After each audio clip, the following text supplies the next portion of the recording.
Right. Vamsi గారు join అయ్యారు. వంశీ గారు నమస్కారం అండి. నమస్కారం చందు గారు, గుడ్ ఈవినింగ్. రైట్, చెప్పండి. ఏపీ స్థానిక ఎన్నికల్లో పుంజుకోవడమే లక్ష్యంగా కూడా వైసీపీ ముందుకు దూసుకెళ్తున్నటువంటి పరిస్థితి. టీడీపీ ఇస్తున్న కౌంటర్ ఎలా ఉంది? సరైనదేనా? ఇంకేమన్నా గట్టిగా మీరు ఇచ్చేటువంటి అవకాశం ఉందా కౌంటర్? సార్ చందు గారు, మీకు, చిన్నపరెడ్డి గారికి, రామ్మోహన్ రావు గారికి, అలాగే ప్రైమ్ 9 వీక్షకులందరికీ గుడ్ ఈవినింగ్. ఏం సార్ ముందుకు దూసుకెళ్తా ఉందా వైసీపీ? ఎక్కడ సార్ ముందుకు దూసుకెళ్తా ఉండేది? చిన్నపరెడ్డి గారు అదే మాట్లాడారు. ప్రజా సమస్యల మీద ఎక్కడ శ్రీకాకుళం నుంచి అనంతపురం వరకు ఏ ఇష్యూ వచ్చింది కాబట్టి మేము బయటకు వచ్చామంటున్నారు.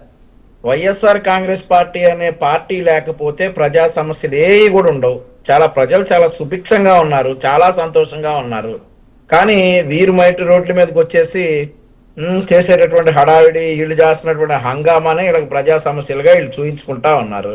ఎలా దూసుకుపోతా ఉంది సార్? నాకు డౌట్ సార్. చిన్నపరెడ్డి గారు కావచ్చు, వైఎస్ఆర్ కాంగ్రెస్ పార్టీ వారు అందరూ కావచ్చు, జగన్మోహన్ రెడ్డి గారు శ్రీకాకుళం పర్యటన చాలా విజయవంతమైంది, గ్రాండ్ సక్సెస్ అయింది అని అంటున్నారు సార్. అసలు ఎందుకు సార్ శ్రీకాకుళం పర్యటన పెట్టుకుంది జగన్మోహన్ రెడ్డి గారు? సీదిరి అప్పలరాజు గారిని కలవాలి అనేటటువంటి కాన్సెప్ట్ తోటి శ్రీకాకుళం పర్యటన పెట్టుకున్నారు. కలిశారా? కలిసి ఆయన పరామర్శించారా? ఇక ఎలా గ్రాండ్ సక్సెస్ అయినట్టు సార్ అది? ఇప్పుడు ఏంటంటే కేసులు పెట్టించుకోవాలి, వీళ్ళు అరాచకం సృష్టించాలి, అరాచకం ద్వారా పోలీస్ కేసులు అవ్వాలి, వారి పార్టీ విధి విధానాలు అని చెప్పి ఇందాక ఆయన మళ్ళీ మాట్లాడతా దాని గురించి. కనీసం ఒక 100 నుండి 1000 మంది ప్రజలన్నా కానీ ఇబ్బంది పడాలి రోడ్డు మీద. సో అది వాళ్ళు విజయవంతం అయినట్లే వైఎస్ఆర్ కాంగ్రెస్ పార్టీ. ఇప్పుడు చిన్నపరెడ్డి గారు ఇందాక మాట్లాడతా మా పార్టీ విధి విధానాలు అంటా ఉన్నారు. ఏంటి విధి విధానాలు? ఇప్పుడు చనిపోయినటువంటి దానయ్య కుటుంబాన్ని ఎందుకు పరామర్శించలేదంటే మా పార్టీ విధి విధానాలు తర్వాత పరామర్శిస్తామనో తర్వాత చెప్తామనో అంటా ఉన్నారు. అంటే నిందితుడిని, అది చేసినటువంటి ఆ యాక్సిడెంట్ చేసినటువంటి నిందితుడిని పరామర్శించడం మీ పార్టీ విధి విధానమా? బాధితులు చనిపోయి 2 చిన్నపిల్లలు కుటుంబాన్ని ఎప్పుడు పరామర్శించారో చెప్పునైనా బూడిద చేసిన 40 రోజులకి సాయి కృష్ణ కుటుంబాన్ని పరామర్శించారు. ఎందుకునైనా చెప్పు. మాట్లాడొచ్చా చిన్నపరెడ్డి అన్నాయి? మాట్లాడు, మరి అడిగావు కదా. సాయి కృష్ణ కేసు విషయంలో అది జరిగిన తర్వాత ఇమీడియట్ గా ప్రభుత్వం స్పందించిందని సాయి కృష్ణ తల్లి చెప్పారు. నీ సర్టిఫికెట్ అవసరంలా నాయన, నీ సర్టిఫికెట్ అవసరంలా. సాయి కృష్ణ జరిగినటువంటి ఈ కేసులో నీ సర్టిఫికెట్, జగన్మోహన్ రెడ్డి సర్టిఫికెట్ అవసరంలా.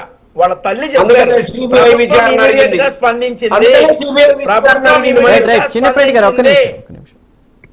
చెప్పండి. అయిపోయింది అన్న, నువ్వు మాట్లాడిన తర్వాత నేను ప్రిపేర్ అయ్యి వచ్చావు కదా. కానీ ఏమనంటే ఇలా అంటారు. అసలు సాయి కృష్ణ ఇష్యూ తీసుకొచ్చిందే నువ్వు కదా అన్నాయి. సాయి కృష్ణ ఇష్యూలో వాళ్ళ తల్లి ముఖ్యమంత్రి గారు చాలా ఫాస్ట్ గా స్పందించారు. అక్కడ ఉన్నటువంటి సిఐని సస్పెండ్ చేయడమే కాదు అరెస్ట్ కూడా చేయించారని చెప్పేసి సాయి కృష్ణ తల్లి చాలా ఫాస్ట్ గా ఆవిడ చాలా సాటిస్ఫై అయ్యారు. మీరు ఏడిస్తే ఎలా? నువ్వు జగన్మోహన్ రెడ్డి ఏడిస్తే ఎలా అన్నాయి? ఆవిడ తల్లి సాటిస్ఫై అయ్యారు కదా, మీరు సాటిస్ఫై అయినట్టు లేరు. సో ఇక ఈ పాయింట్కి వెళ్తేనండి, ఇక మన సీదిరి అప్పలరాజు గారి పర్యటన విషయం ఏదో మళ్ళీ నేను ఫ్లోలో ఉన్నాను, చిన్నపరెడ్డి అన్న డిస్టర్బ్ చేసాడు. ఇందాక ఏదో అంటా ఉన్నాడు, పునాదులు అంట చాలా స్ట్రాంగ్ అంట వైఎస్ఆర్ కాంగ్రెస్ పార్టీకి. శవాల మీద పునాదులు అన్నాయి మీ పార్టీ పుట్టిందే శవాల మీద.